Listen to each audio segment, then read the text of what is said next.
తాళరేవు మండలంలో సుబ్రహ్మణ్య షష్ఠి మహోత్సవం కన్నుల వైభవంగా జరిగింది. పరిసర ప్రాంతాల భక్తులు అధిక సంఖ్యలో తరలివచ్చి స్వామివారిని దర్శించుకుని మొక్కులు తీర్చుకున్నారు.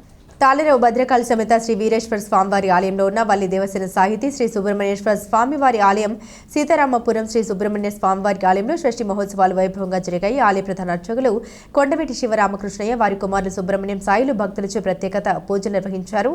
భక్తులు ఆలయాలకు తెల్లవారుజాము నుండి క్యూలైన్లో బారులు తీరి స్వామివారి దర్శనం చేసుకున్నారు.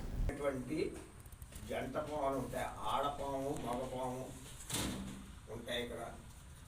అంచేతనికి చాలా విశిష్టమైన దేవాలయంగా ప్రసిద్ధి చెందింది. మా పరిసర ప్రాంతాలందరికీ కూడా ఈ ఆలయంలో నిత్య ధూపదేవి నైవేద్యాలు జరుగుతుంటాయి. భద్రకాళి వీరేశ్వర స్వామి వారి ఆలయంలో కార్తీక మాసం వెళ్ళిన తర్వాత శుద్ధ షష్ఠి ఇక్కడ విశేషంగా కీర్తనం జరుగుతుంది. రాత్రి మొదటి రోజు రాత్రి పంచమి, స్కంద పంచమి అంటారు. ఆ స్కంద పంచమి నాడు సుమారు 5 గంటలు కళ్యాణం జరిపిస్తారు. ఇంకెందుకు పిల్లలు లేని వారు, వివాహం కాని వారు, ఇలాంటి వాళ్ళందరూ కూడా భార్యాభర్తలు విడిపోయిన వారు, ఇలాంటి వాళ్ళంతా కూడా కలిసి ఉండాలని, సుఖంగా ఉండాలని కళ్యాణోత్సవం జరుగుతుంది. కళ్యాణోత్సవం అయిన తర్వాత కళ్యాణం అయ్యేటప్పటికల్లా 11 గంటలు అవుతుంది, 1-2 గంటలు అవుతుంది.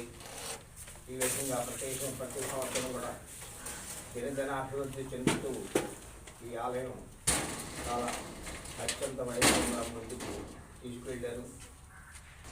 తీసుకెళ్ళి ప్రజల్లో చాలా గుర్తింపు తీసుకొచ్చారు.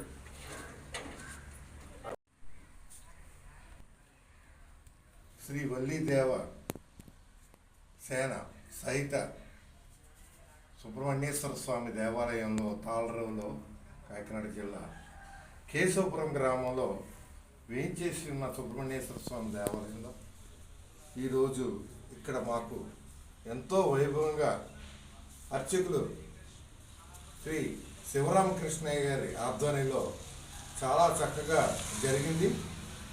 ఉదయం నుంచి తెల్లవారు దగ్గర నుంచి కూడా అసలు ఖాళీ లేదు. భక్తులు విరివిగా ఎన్నో క్యూ లైన్లు పట్టి ఈ స్వామి యొక్క దర్శనం చేస్తున్నారు. చాలా సంతోషం.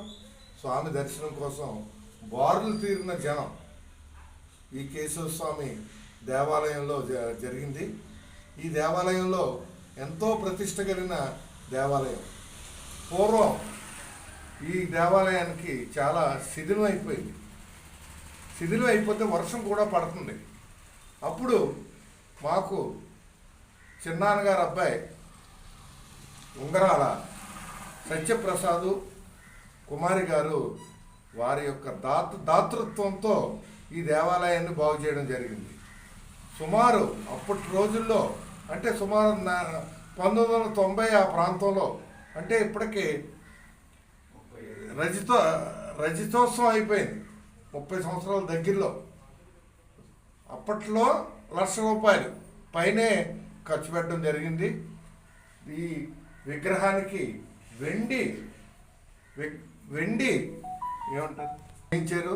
చాలా సంతోషం. అలాగా అన్నీ కూడా వాళ్ళు ఖర్చు పెట్టి ఇక్కడ చేశారంటే నిజంగా మా తాళరేవు ప్రజలందరికీ కూడా కడు వైభవంగా ఆయన యొక్క దర్శనం కలుగుతుంది. శివరామకృష్ణయ్య గారిని మాట్లాడవలసిందిగా కోరుతున్నాం.